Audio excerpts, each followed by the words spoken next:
bertanggung jawab mengelola dan mengawasi seluruh program kursus, perencanaan, dan evaluasi, dan bertanggung jawab atas pencapaian tujuan program dan memastikan kualitas pembelajaran. Jadi saya Purata ini saya sebagai perancang kurikulum, pengembang kurikulum yang mana akan merancang materi yang dibutuhkan oleh klien. Dan saya sebagai struktur utama yaitu mengajar dan mendidik peserta, khusus membimbing serta pelatihan dan memberikan evaluasi atas kemampuan peserta, bertanggung jawab untuk memastikan peserta menguasai keterampilan bahasa Inggris yang dibutuhkan.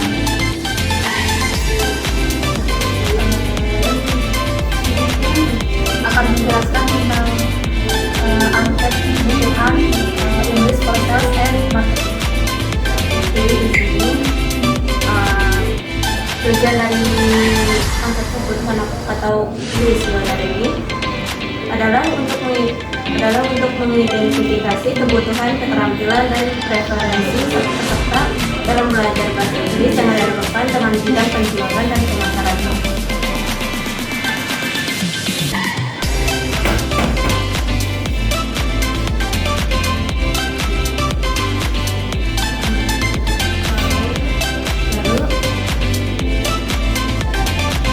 Tujuan dari kuliah ini untuk memahami sejauh mana kemampuan bahasa Inggris para profesional di bidang tersebut serta area spesifik yang memerlukan peningkatan seperti kemampuan presentasi, negosiasi, penulisan bisnis, atau komunikasi dengan klien internasional. Selanjutnya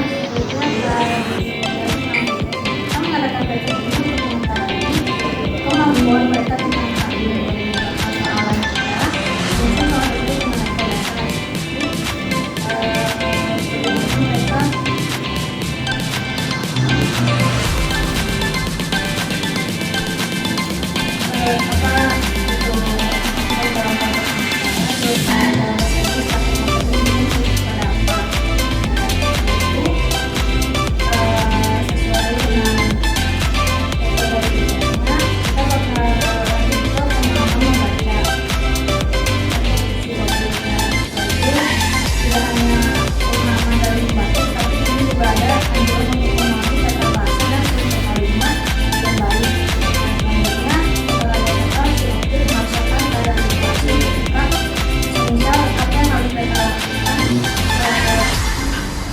dalam keadaan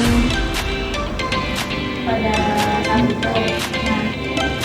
Dan disitu juga maka akan memulai membuat tulisan atau pembeli bisa tertarik dengan produk. Terus dalam lingkungan ini dianjurkan ketika menguasai bahasa asing ketika mendapatkan atau mengabarkan kepada si pembeli. Jadi karena ini juga bagaimana cara mereka menawarkan produk. Setelah itu maka ada produk pasti ada suatu keluhan. Dari praktikal awal bagaimana cara ini handle si pembeli dengan situasi si pembeli merasa tidak puas. Nanti kita akan menguji keterampilan bahasa asing yang pertama yaitu bahasa Inggris. Selanjutnya saya akan memberikan rencana kursus atau offline dari kursus ini. Ini itu pertama mengembangkan keterampilan dasar bahasa Inggris untuk penjualan dan pemasaran. Kedua, membekali peserta dengan strategi bahasa dan komunikasi praktis.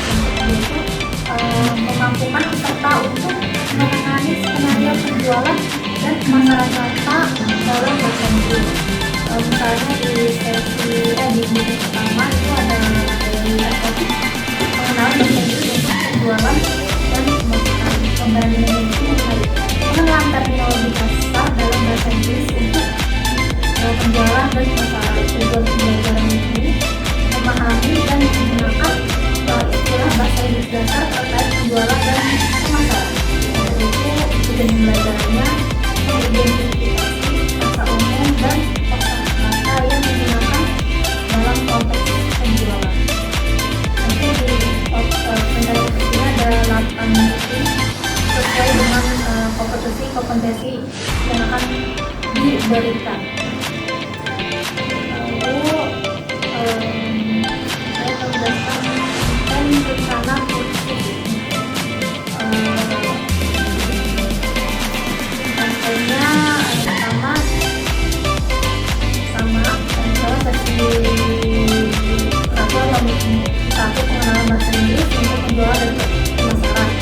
gambaran ini itu pengenalan kosakata penting atau frasa yang umum yang digunakan dalam penjualan dan pemasaran.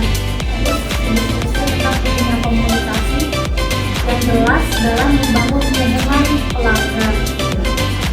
Lalu tujuan kompetensinya memahami dan menggunakan istilah dasar bahasa Inggris terkait penjualan dan pemasaran. Yang kedua, mengenali peran komunikasi efektif dalam keterlibatan pelanggan.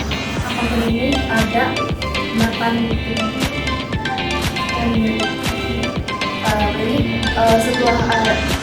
sebelumnya dijelaskan tentang apa kebutuhan, kemudian pretest, cost plan, konten dari konten tersebut. Selanjutnya itu ada post test. Nah, post test yaitu tes yang diberikan setelah materi semuanya disampaikan. Tujuannya untuk mengetahui seberapa jauh pemahaman murid ataupun klien tentang materi yang disampaikan. Selain itu, post test juga berguna untuk menjadi bahan evaluasi materi apa yang seharusnya lebih ditingkatkan lagi ataupun lebih dikaji secara dalam. Kemudian bedanya dengan tes itu adalah tes yang diberikan sebelum klien ataupun sebelum pelajar itu melakukan pembelajaran. Tujuannya untuk mengetahui kemampuan awal, sedangkan post test itu diberikan setelah materi selesai diberikan. Tujuannya untuk mengetahui seberapa jauh pengembangan atau kemampuan pemahaman pelajar. Nah, adapun post test ini bisa bermacam-macam bentuknya, baik tulisan. Nah, kami sendiri English for Sales and Marketing menggunakan post test tulisan, yaitu di dalamnya ada PJ dan esai dari setiap sesi meeting. Yang terakhir ada survei kepuasan English for Sales and Marketing. Yang pertama instruksinya itu di setiap soal ini nanti ada pertanyaan skala 1 hingga 5. Yang dimana itu 1 itu sangat tidak puas dan 5 sangat memuaskan dibagi. Kemudian soal itu ada beberapa bagian. Yang pertama adalah bagian rencana pembelajaran, juga ada bagian materi, terus yang ketiga ada bagian proses. Yang terakhir ada yang keempat ada kualitas keseluruhan aktivitas. Bagian 5 atau bagian terakhir adalah masukan tambahan tentang kursus ini. Survei ini dirancang untuk mengumpulkan umpan balik menyeluruh mengenai berbagai